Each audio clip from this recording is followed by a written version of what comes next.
This incident occurred a couple of years ago. It was late at night, and I was driving home from work. The roads were very quiet, and I had about 10 more minutes before I would reach home. It was at this point when I suddenly saw flashing lights behind me from a police car.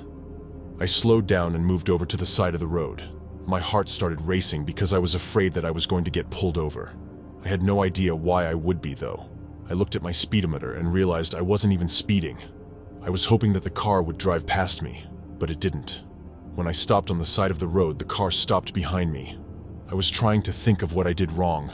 I knew my tabs were up to date, and I thought every part of my car was working properly. The car remained a ways behind me, parked on the side of the road with its lights flashing. But when I looked at it, I realized that this police car appeared to be one of the older kind. It looked like a Ford Crown Victoria, which is not used for many police cars anymore, at least not where I lived. Then, after maybe a minute, I heard the door open and saw a man walk out and approach my car. But right away, something seemed off. The man was not wearing a police uniform. He was just wearing a black shirt, black pants, sunglasses, and a cap. He walked over along the side of the road to my passenger side window. Then, when he got to the window, I rolled it down and he asked me to get out of my car. I was really surprised by this. I asked why, and he didn't respond. He just told me once again to get out. I didn't get out, though. I was becoming more and more suspicious of this guy and if he was actually a cop. I asked him if he was a police officer, and he got annoyed with me, saying that I probably wanted his badge number and to speak with his supervisor and all that. I said no. I just wanted to know if he was a real cop and why he wouldn't give me a reason why I should get out of my vehicle. He told me that he was a police officer and would be glad to show me his badge and everything if I got out. He was getting impatient, and I really didn't know what to do. I felt like I shouldn't get out of my car without a reason, or at the very least having confirmation that he was a real police officer. I mean, he wasn't even wearing a uniform. My phone was on the center console, and I picked it up instantly.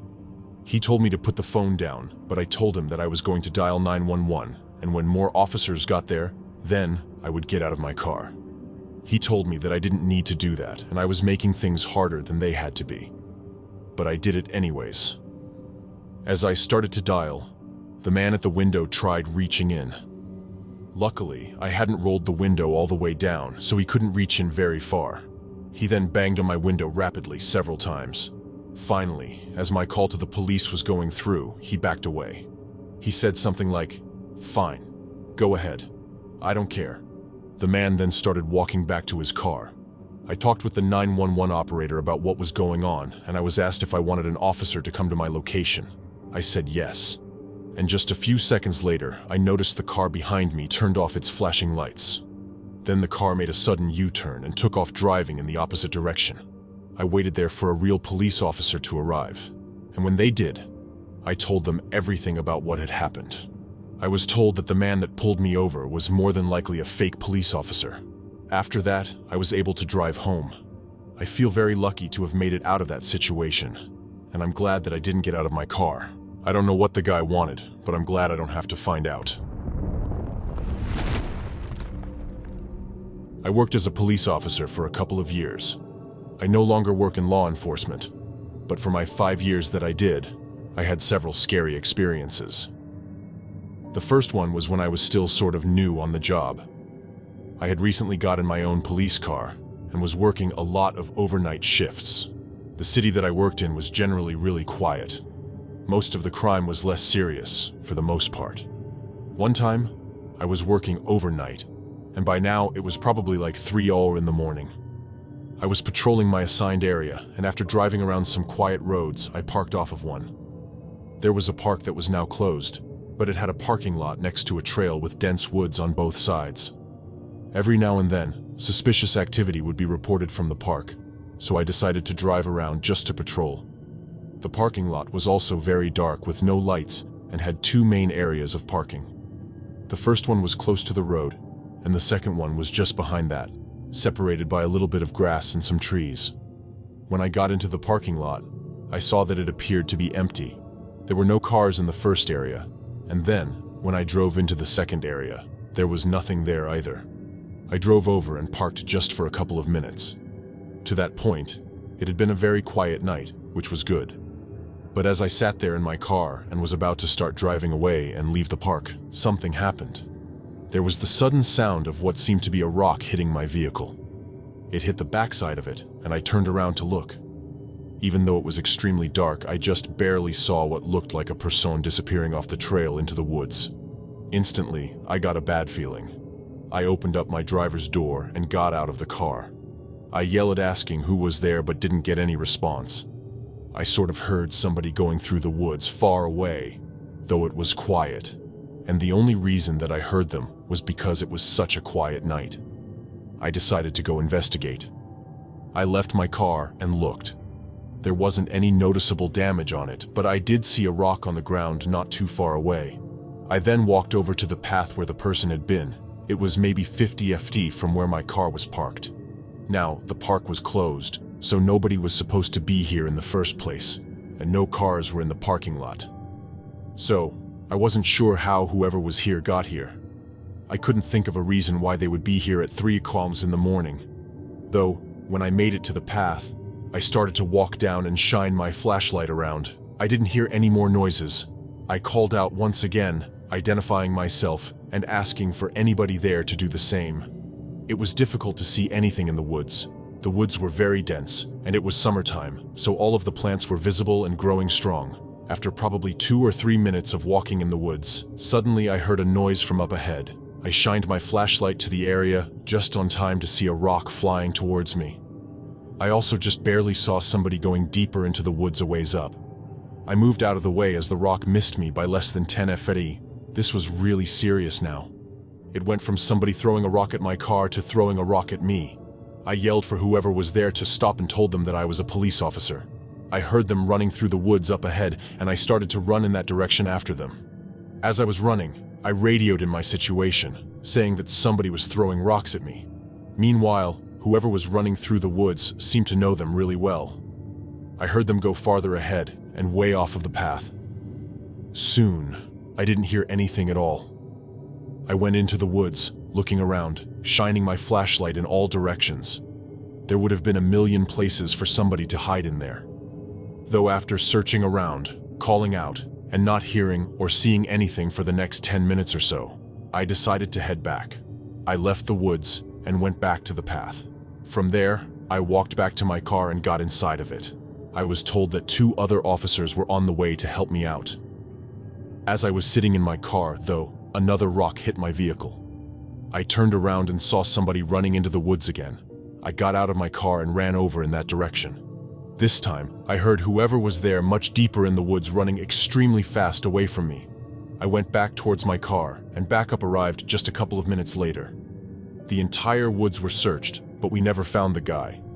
Whoever it was must have left the woods and gone elsewhere. I couldn't believe that we didn't find him. That was my first scary situation that I had on the job. These are some short stories from my time as a police officer. All of these took place in 2009 and 2010, while I was a police officer at a college in the Houston area. The campus was under major renovation, but there was no work happening at night, and the only people there were my partner and I, and occasionally a security guard. My partner and I had posted up on opposite ends of the campus for the night. Due to the buildings being designed to stop radio waves, dispatch couldn't get a hold of us. So, every 2 hours, we met in a courtyard to check in. One night, I decided to screw with my partner by going to a window across the courtyard from her and shooting a laser pointer at her desk. To get to the window, I had to enter an office area, turn left, cross a small reception area, then turn left into a short hallway, then right towards the window. As soon as I turned into the short hallway, I saw a 3-foot-tall shadow run across the hallway leading to the window. It was moving towards me from one office to another. I drew my weapon and turned on its light, spun to face the office it entered, and found nothing.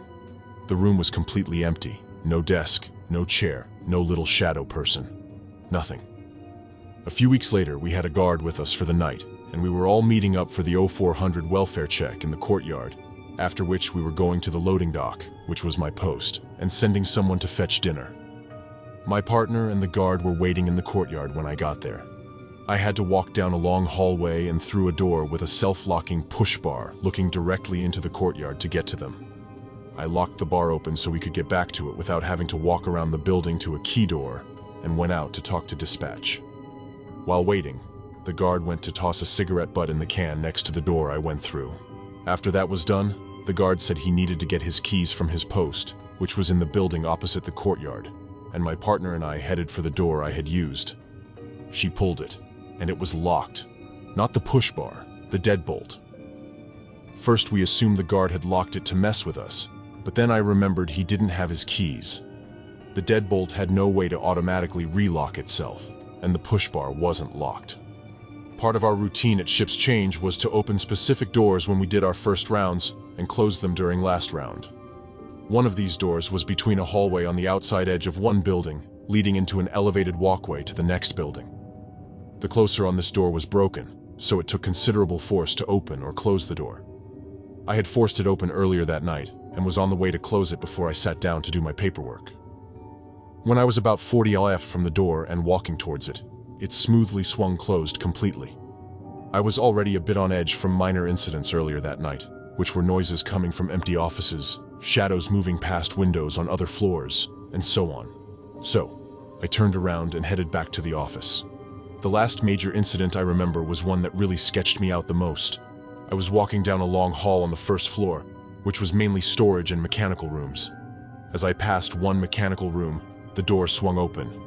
I turned to face the door, drew my weapon, and backed up several feet. No one walked out of the door, so I called my partner and stared at that door until she got there. These doors don't have closers, and they're extremely solid and heavy to help keep the noise down. Once my partner got there, we cleared the room and found nothing. No other way in or out of that room either. The last story, this is a minor one, but I was working with a part-time officer on my partner's night off when I saw a white van pull into the parking garage and just vanish as it went through the first floor. It went behind the structure in the center of the garage and never came out the other side. We cleared the entire garage, as no one was supposed to be there at the time, but no trace of it. There were many other incidents, but those are the ones that really stuck with me.